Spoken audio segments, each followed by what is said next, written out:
convite. Falar do movimento armorial no coloca sobre a obra e pensamento de Ariano Suassuna, em que cada conferencista vai já falar de uma parte importante da grande obra do autor brasileiro, torna-se uma tarefa algo difícil, sobretudo porque corremos o risco de nos repetirmos. Mas, antes de mais, é um grande prazer para mim poder participar neste encontro, sobretudo devido à presença da professora Constança, que foi uma das pessoas que me introduziu não só à obra do Ariano Suassuna, mas como do Guimarães Rosa e de toda a ambiência criada em torno do imaginário do sertão. Antes de mais falar em movimento armorial, pressupõe falar num movimento de resistência. E num movimento de resistência, antes de mais, para com um internacionalismo e um peso que a cultura norte-americana começava a ter no Brasil dos anos 70 do século passado. Ou seja, o movimento armorial, ao procurar fazer uma síntese entre a cultura erudita e a cultura popular, procurando também casar a tradição com a vanguarda, partindo de uma matriz autóctone, de uma matriz identitária, de uma matriz que se afastava, por exemplo, daquela que era proposta por Caetano Veloso, com o movimento do picalismo e assim. Este movimento acaba por, de certa forma, inserir-se num contexto de resistência que vinha já atrás e que vinha exatamente desde o século XIX com a resistência à própria República e às ideias positivistas. E nesta perspectiva devemos olhar também para o movimento armorial como um movimento de resistência também de uma certa parte da cultura portuguesa. Isto porque muito daquilo que constituía a nossa raiz e a nossa tradição, aqui neste momento vivemos numa espécie de historicismo, temos apenas uma lembrança histórica dessas mesmas vivências, e no Brasil esse imaginário continua ainda hoje de certa forma vivo e encarnado, nomeadamente ao nível da questão da arte, da literatura e tudo mais. Porém, importa também não nos deixarmos enganar por uma coisa: o peso gigantesco que tem a obra do Ariano não condiz também com a fama que ele tem, inclusivamente no próprio Brasil. Ou seja, ele no próprio Brasil continua a ser ainda hoje um desconhecido em certa medida. Muita gente apenas consegue associar o Ariano Suassuna à cultura brasileira quando se fala, por exemplo, no filme do Auto da Compadecida. Ou seja, na adaptação cinematográfica de 1999, e muitos brasileiros associam apenas a obra do Ariano, não é, a esse filme que foi, de facto, um sucesso, e o que prova também, uma vez mais, o poder do cinema e na transmissão das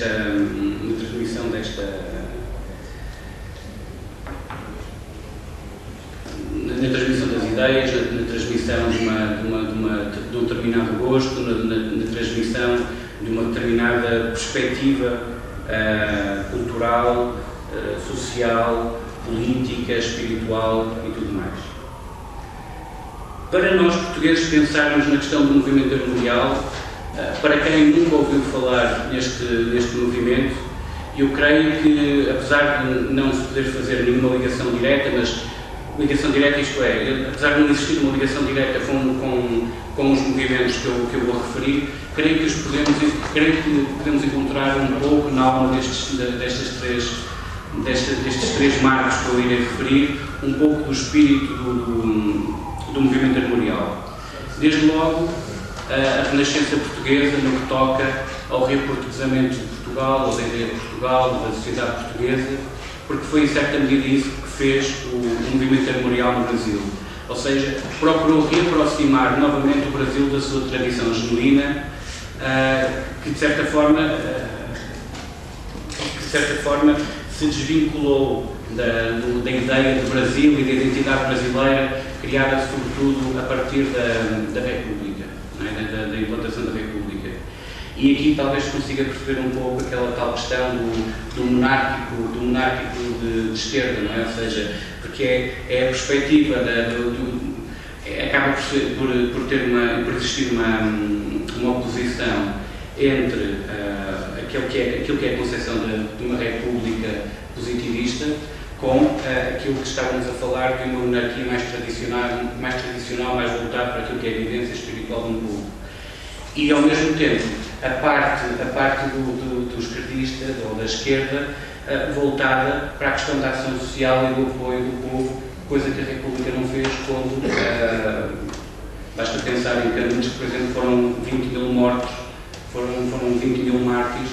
E depois convém também não esquecermos que este movimento armorial acaba também por se enquadrar num contexto mundial até de perseguição, por parte de positivistas para com pessoas de orientação religiosa, sobretudo cristã e católica, porque, por exemplo, a questão do cangaço, que é algo que é constantemente recuperado neste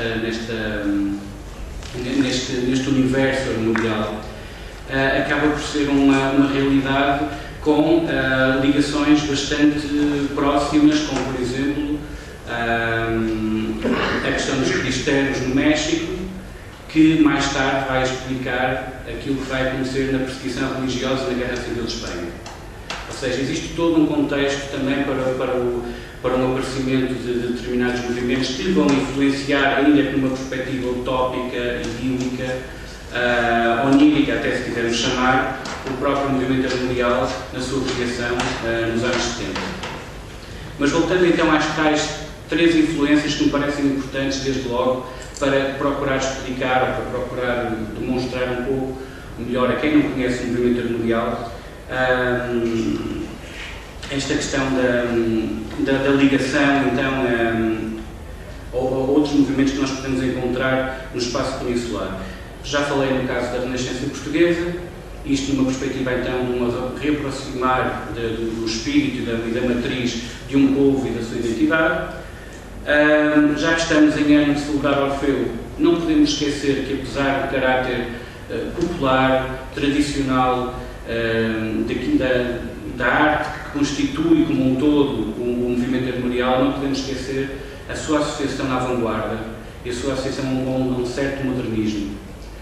E, por último, com um pendor mais ligado até à parte, provavelmente, do estudo do folclore e da etnografia, a revista Nós, do Vicente Risco, na Galiza. Ou seja, parecendo que não, encontramos aqui uma espécie de uma ligação ao espaço galaico-português, que é, de certa forma, o grande ponto de partida da obra de Ariano.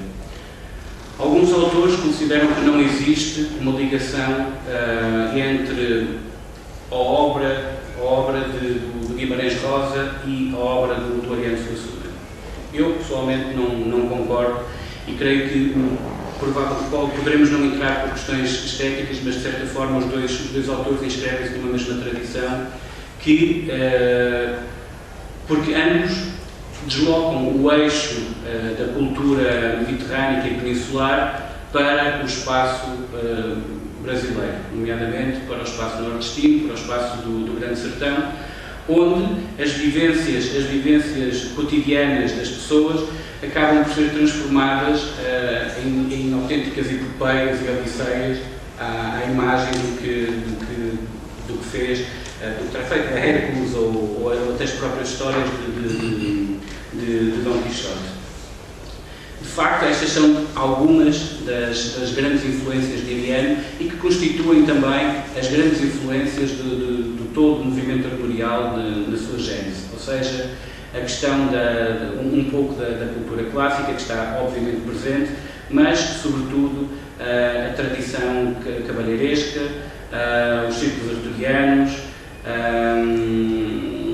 a literatura de cordel, obviamente. No caso do Ariano, no que toca às influências portuguesas, temos sempre a questão do Camões, do Gil Vicente, do Padre António Vieira, do Fernando Pessoa. E depois esta questão do movimento armorial tem ainda um outro ponto que me parece bastante importante referir, até porque foi algo que foi constantemente pensado ao longo das várias fases do movimento, pelo próprio Ariano e por outras pessoas. Porque uma pessoa, quando alguém fala em movimento, associa-o à partida a um grupo de intelectuais que estará então por detrás de um determinado ideário, e isso, à primeira vista, poderá levar-nos a pensar para um afastamento da matriz popular. Ora, aquilo que acontece no movimento armorial, ao contrário daqueles movimentos que há pouco falei, seja da Renascença Portuguesa, do Orfeu, até da própria revista Nós, na Galiza, é assim, não tem um fim programático em si, não contém um manifesto, é um movimento aberto, não é? E depois, ele não é um movimento criador neste sentido. A arte armorial já existia antes de existir um movimento armorial. E por isso é que aquilo que este movimento vai fazer, de certa forma, é congregar pessoas de diferentes áreas, de diferentes áreas de trabalho, seja desde da poesia, do romance, da pintura, da xilogravura, da escultura, da música, da dança, do teatro, da própria arquitetura, da moda, do vestuário, de todas as artes populares circunscritas ao espaço do Nordeste. Ou seja, acaba por ser um movimento congregador, mais do que um movimento doutrinal, por assim dizer. Isto teve as suas vantagens, mas também trouxe as suas desvantagens. Numa divisão que podemos fazer em torno deste movimento, em três partes, dado que ele foi iniciado então no dia 18 de outubro de 1970, faz este ano 45 anos, exatamente. O movimento foi de certa forma apresentado num concerto da Orquestra Armorial. A Orquestra Armorial foi um importante veículo para a transmissão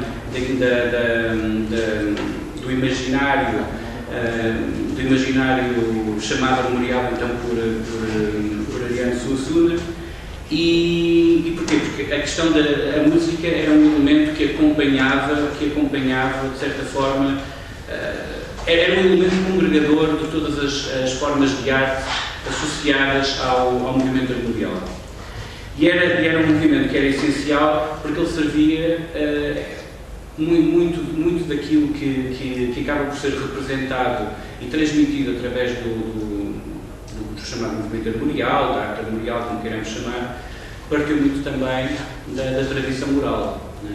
E então a questão da música acaba por ser um elemento bastante importante. E até porque a música acaba por ser também um veículo que permite casar de uma forma bastante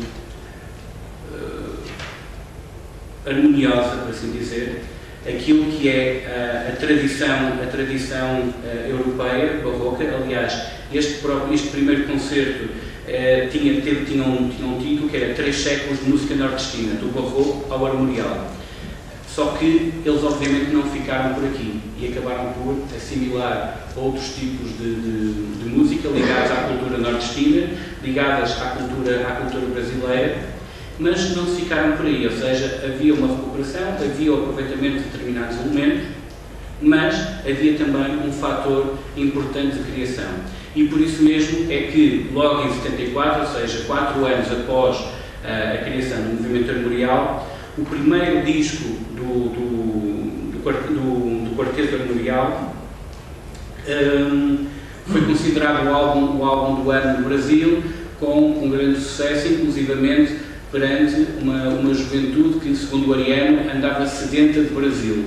Isto em contraposição com uma certa americanização da sociedade brasileira. Ou seja, este movimento surge também como reação a esse aspecto. Estas três fases do movimento armorial vão desde a sua fundação até relativamente ao ano de 1980, é chamada a fase experimental. Eu há pouco estava a dizer que esta abertura do movimento armorial, esta abertura do movimento armorial tinha também o seu lado negativo. Esse lado negativo passou-se exatamente por isto, ou seja, não havendo um grande comprometimento em termos ideológicos ou em termos doutrinais para com o movimento, houve muita gente que, perante o sucesso que ele teve, não só no Nordeste, mas em todo o Brasil, porque convém recordar que logo no próprio ano da apresentação do movimento houve uma série de espetáculos levados a cabo em todo o Brasil e que foram recebidos apoteoticamente pelo público, e isto fez com que muitos artistas se aproveitassem para ir a reboque procurando alguma notoriedade, apesar de não se inscreverem por completo no espírito daquele movimento. Durante esta fase, Ariano era então diretor do Departamento da Extensão Cultural da Universidade de Pernambuco. Uma segunda fase, vai entre 1980 e 1995, é chamada a fase comensal. É um período em que Ariano é nomeado secretário da Cultura do Recife, fundando então o Balé Armorial, que teve uma duração bastante curta e que se transformou posteriormente em Balé Popular do Recife, uma instituição que ainda hoje existe. Por último, a terceira fase, que vai de 1995 até, só Deus sabe quando, que é chamada fase arraial, ou seja, isto corresponde à fase marcada pela presença do Ariano Suassuna à frente da Secretaria de Cultura do Estado de Pernambuco. Ou seja, o próprio peso institucional do próprio Ariano permitiu que o movimento conseguisse um certo estatuto em termos de visibilidade. Isto faz recordar um pouco, o papel dele aqui faz lembrar um pouco o papel do António Ferro quando estava à frente do CNI. Se nós pensarmos naquilo que era o projeto do Museu de Arte Popular de Lisboa, passava um pouco também exatamente por essa recuperação, mas que não surtiu o mesmo efeito que a obra do Ariano. Sim, do Teatro Vertigário, exatamente, dos balés, da Companhia de Bailado. Em relação ao movimento, eu não queria entrar em grandes pormenores na questão de quem faz parte de quê, até porque, como disse no início da minha comunicação, existem aqui pessoas que estão a tratar exatamente ponto por ponto e creio que iria entrar meramente numa repetição daquilo que tem vindo a ser dito.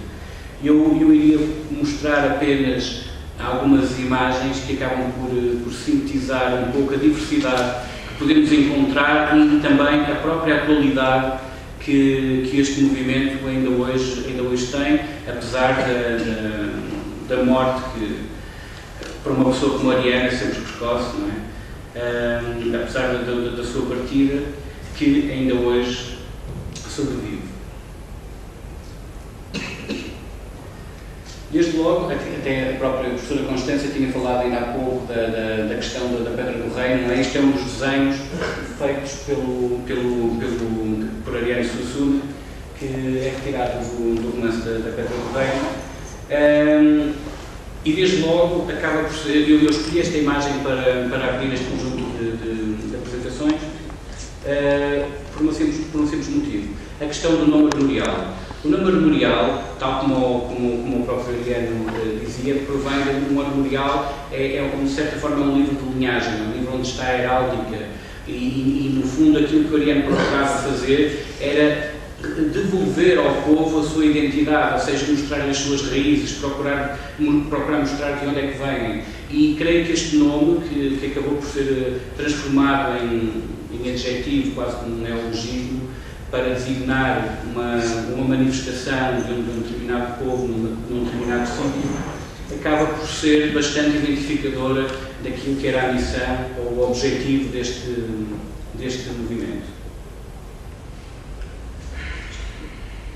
Desde logo, a questão disto, no fundo, para tratar um pouco, ou para mostrar algumas das manifestações, então, ao nível do movimento armorial. Desde logo, na questão da literatura, que parte essencialmente da tradição da literatura de cordel, que lá está, aqui em Portugal desapareceu por completo, mas que no Brasil continua ainda bastante viva, nomeadamente no Nordeste. Curiosamente, o Alta Compadecida, não é, que nós poderíamos considerar como uma peça armorial em toda a sua essência, foi escrita, como podemos ver, em 1955, bastante antes da criação do movimento, ao passo que o Romance da Pedra Porreiro, um ano após a criação do movimento, apesar de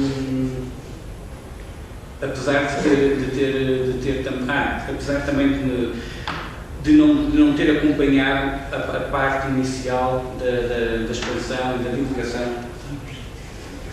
Ok, sim.